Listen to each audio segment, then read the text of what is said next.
Well, at the moment I'm working with big data in the Transfusion Research Unit at Monash University, and I administer the Australian and New Zealand Massive Transfusion Registry. Biostatisticians, clinicians, doctors and scientists are working on the team to analyse the data which is reported back to the hospitals so that they can monitor their progress and improve their results. Developing good research questions or hypotheses is actually a critical part of this whole process. So I pursued a love of biology and completed a Bachelor of Applied Science in Medical Laboratory Science at RMIT University. And I discovered satisfaction in the mix of intellectual challenge and practical work on the laboratory bench. My lecturer in immunohaematology, Ralph Green, was inspirational, and this together with securing my first job at the Red Cross Blood Bank working in the red cell serology laboratory, performing blood groups on donor samples resulted in me ending up as a transfusion medicine scientist. I was really hooked, and it was very fast on blood banking, particularly the wow factor of antibody investigation and blood grouping. I was also really taken by the selfless altruism of the blood donors, and I've noted that in life there is no other therapeutic agent that is given with love. Blood is the only one. So my career has been heavily involved in blood grouping, antibody screening and investigation, and in providing safe blood for transfusion for patients.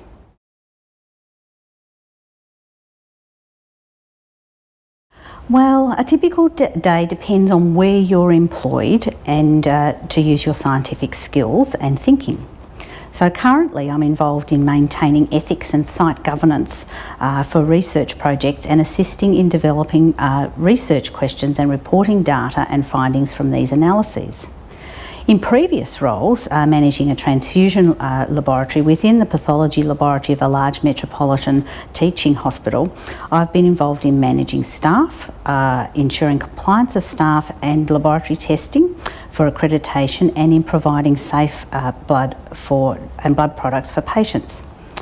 When working on the laboratory bench in a transfusion laboratory, for example, understanding the principles and limitations of tests performed and careful observation of the processes for any unexpected deviations is really important. Detective work, understanding quality systems, and careful observation is important in all these roles.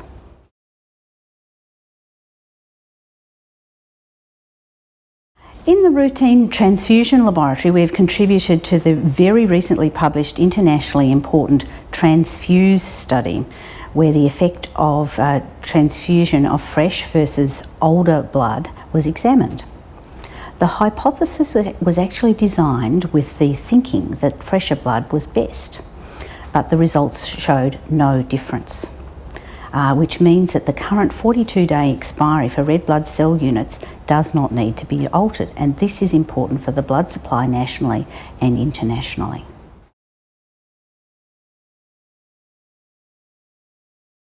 This question, when speaking to my 19-year-old daughter, she said, "That's about, you've found all these wonderful things.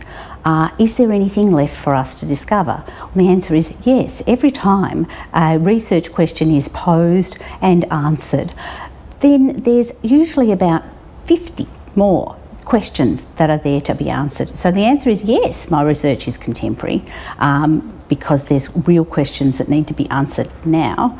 And every time we find something out, then we say, well, what about?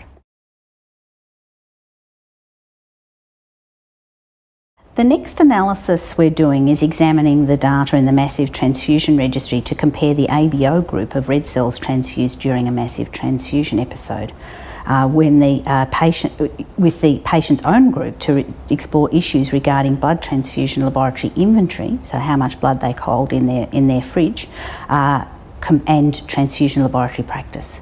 So in this situation, if you're a Group A person, you can actually receive Group O blood. So if you are a Group A and there's insufficient units because you've had 10 units already and that's all they've got and we're still waiting for it to be resupplied. How often does that happen? How does that affect management of those resources? So there's those sorts of questions that we're going to ask and hopefully answer.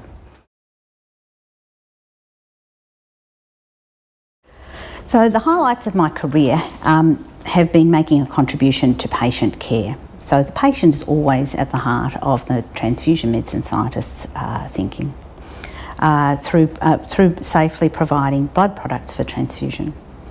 I've also really enjoyed training scientific and medical staff and sharing case studies and investigations at scientific meetings and the networking that's involved in those meetings. And I've also enjoyed serving on professional bodies and working with colleagues who have become friends.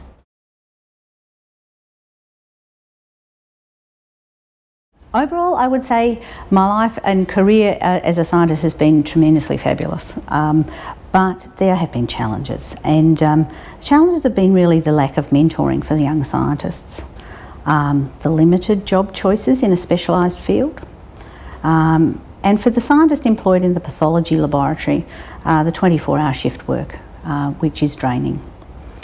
The constant struggle for funding, and that's common, I think, to scientists everywhere. You have to be continually either applying for or justifying or advocating for additional funding.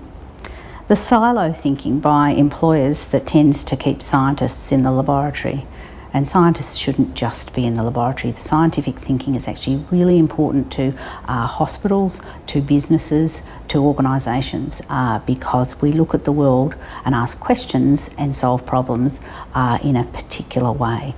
And that's really valuable, and it's often not understood by those who are employing or in organisations. The changes in philosophy by employers has also been challenging.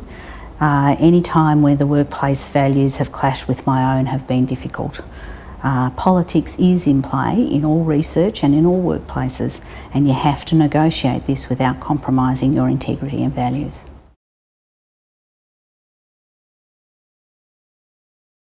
I don't know how anyone could live life without curiosity and then a proven strategy to understand the world.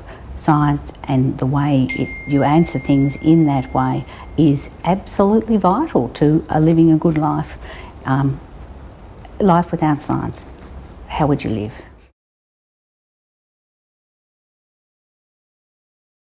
Well, firstly I would have said, you can do it.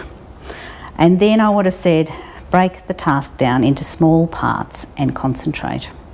Then I would have said, try not to procrastinate. Because I was very good at that.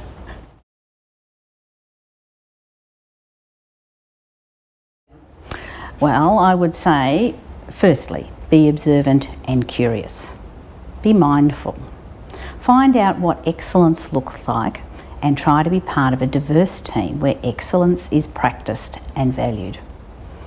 Remember that diversity of background on a team helps to develop the best research questions. And communication is really important. So practice writing and speaking skills and enjoy telling the story of learning and discovery through the lens of a creative, curious, scientific mind.